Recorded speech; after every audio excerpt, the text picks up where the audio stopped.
I'm only going to keep you 5 more minutes, and then we'll be done. Certainly a tough act to follow after all these marvelous people.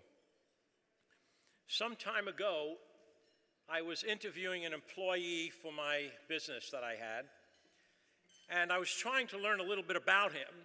So I asked the very classical question that you ask when you're interviewing people. I said, if you could have a conversation with anyone, living or dead, who would it be? He thought for a moment very pensively, and with a big smile on his face and great confidence, he said, the living one.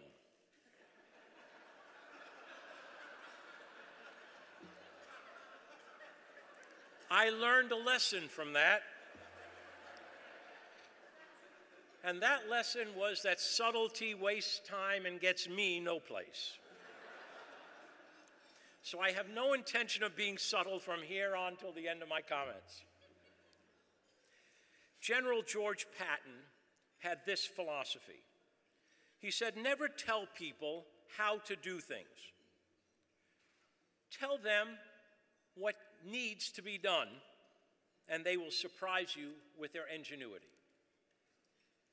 The people you have met here tonight and the 90 previous World of Children honorees have proven that as well. In the world of children, the people you met today give every day, and then they give some more, and then they keep giving again.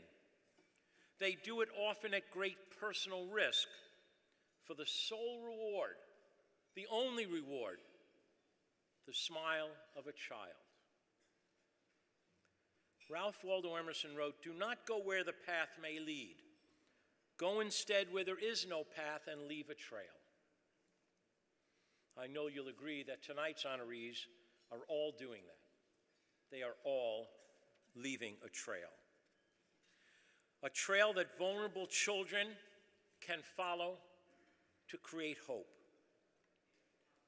And that's what I ask you to think about tonight. Now, I know that the issues facing children around the world are overwhelming. They are staggering. 8 million children die of preventable causes each year. 60 million do not go to school. 2/3 of them are girls. 13 million are in forced slavery, half of them in sexual slavery. It's easy to get into vapor lock. It is easy to give up and walk away.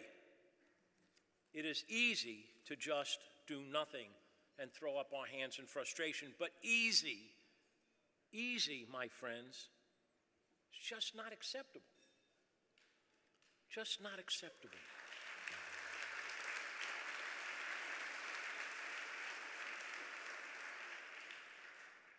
The people you met here tonight did not and do not take the easy way. They reach out every day, taking one child's hand at a time, one tiny hand in theirs, and leading them down a new path that they are blazing, where there is hope that tomorrow may be a little better than today, and the day after that, even a little better. One little heart by one little heart, they make a difference. So it's not about the huge numbers, it's about the little hands and the little hearts. As you leave here tonight, I want you to feel uplifted. Uplifted by the fact that your generosity here will allow these heroes to take many more little hands in theirs and show them the path to a brighter future. But I would also be remiss if I allowed us all to think that this is a successful end. It isn't. Rather, it's a beginning. John Kennedy told us there are risks and costs to action, but they are far less than the long-range risk of comfortable inaction. So as we leave here tonight, I urge you, I beg you to take and join us in taking the risks of action and not just going home to our lives of beautiful and comfortable inaction. Yeah, this is a moment for celebration. It is. But it's also a moment for commitment. Just like graduation from university is an end and a beginning all at once, so let this evening be an end and a beginning as well. An end to inaction and a beginning to real, decisive action. The author of this book, The Humanitarian in Each of Us, which features 14 past World of Children honorees in it, is here with us tonight with his wife, Frank and Barbara LaFosta. After interviewing these 14 people and a dozen other people, he and his partner came to the realization as follows, quote, "Helping others is not a backup plan for an unjust society. It is at the core of what a just society is all about." And so I'll not be subtle. I'm asking you to please take the material that was at the chair when you sat down this evening, and as you head out to go home, think about this. You've made a commitment to the World of Children by being here. Think about a long-term commitment to children. Think of it this way. Let me make it easy for you. If everybody in this room gave up just 2 lattes a week, 2 lattes a week, we'd have $210,000 to give to honorees next year. Is there anybody here? Rhetorical question. Is there anybody here who can't afford to give up 2 lattes a week? I don't think so. How hard is that?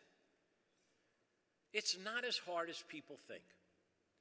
But if we can do that, if one by one, as these honorees have done, if we can make that commitment, one little hand in ours at a time, one little heart at a time, maybe generate one small smile at a time, then we, perhaps the most fortunate people on earth, together will have created a movement where children can once again feel hope and once again can smile.